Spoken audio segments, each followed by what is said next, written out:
আর এইভাবে মায়ের কোল খালি হোক এটা আমি চাই না, কারণ আমি তো বাবা মা সব হারিয়েছি, আমি তো জানি হারাবার ব্যথা কত কষ্ট। কিন্তু সেই কষ্ট বুকে নিয়েই তো ফিরে আসতে এদেশের মানুষের জন্য। এখানে আমার তো কোনো চাওয়া পাওয়া নাই, আমি তো আমাদের ছেলে মেয়ের জন্য কিছু করিনি, শুধু তাদের লেখাপড়া। নিজেরাই চাকরি করছে, নিজেরাই পড়েছে, আমি কতটুকু করতে পেরেছি, কিন্তু আমি দেশের মানুষের জন্য করেছি।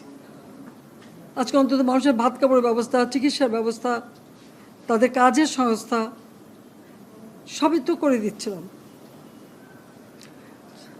যাক, আমি আর কিছু বলতে পারি না। আমি যে এগুলি এক একদিন দেখি আর